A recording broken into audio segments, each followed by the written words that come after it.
What's up, Earthlings? It's Triz. El Salvador's President Nayib Bukele just announced that he will not be attending this year's Bitcoin conference. Does he need to be with his people? Has he been coerced to drop out? We'll talk about this and more in today's Global Update. Before we jump in, I want to thank you for joining the Earth Channel, the early voice of the Earth DAO. Make sure you like and subscribe, hit that notification bell, and head over to earth.io to learn about what we're working on. Without further ado, welcome to Earth.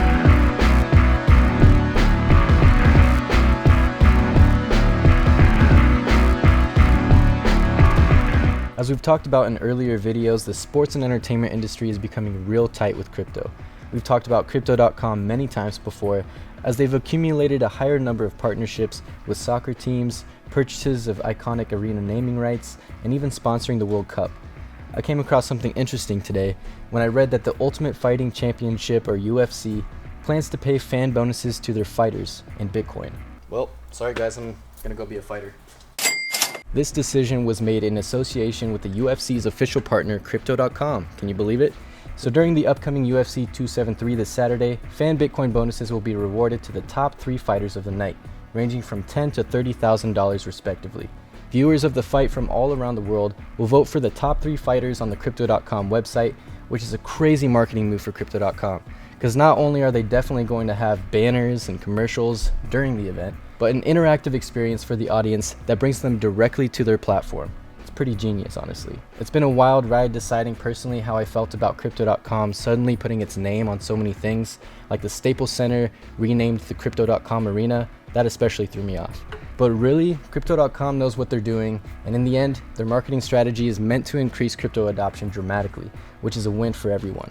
So we now know that alongside FIFA and even some players in the NFL, fighters too are becoming bullish for Bitcoin.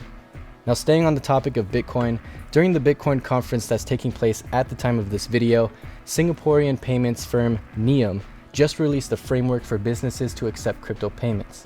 In the announcement on the firm's page, we can see that the platform is called Crypto Accept. It's an API-based solution that enables global businesses to accept crypto. At this time, the solution only supports Bitcoin and Ether, but they apparently have plans to expand their digital asset offerings next year. The firm partnered with BitPay, a crypto payment processor, to launch this concept. Now, we just recently talked about a similar story where a city in Arizona is allowing residents to pay utility bills in crypto. The common factor between Nium's Crypto Accept platform and Arizona's crypto utility payments is that although the idea is that we're paying with crypto, the receiving end for both of these concepts immediately swaps the crypto out for fiat. Now, this isn't a terrible thing. The mere fact that crypto is becoming a larger part of everyday lifestyle is encouraging.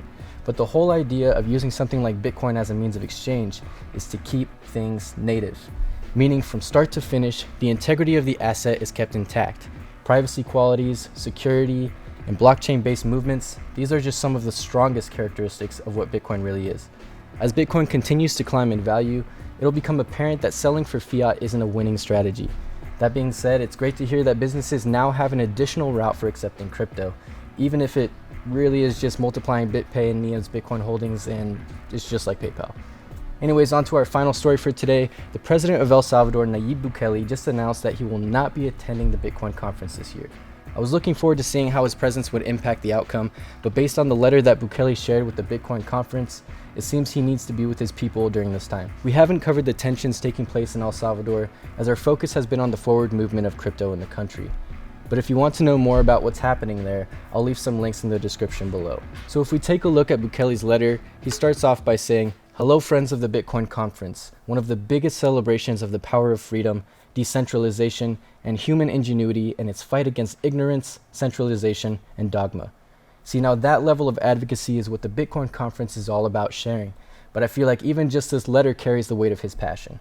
He goes on to say, "A lot has happened since the last conference, and it was my sincere hope to celebrate our collective victories with another announcement, another small contribution in our fight for the liberation of money, one of the pillars of modern society."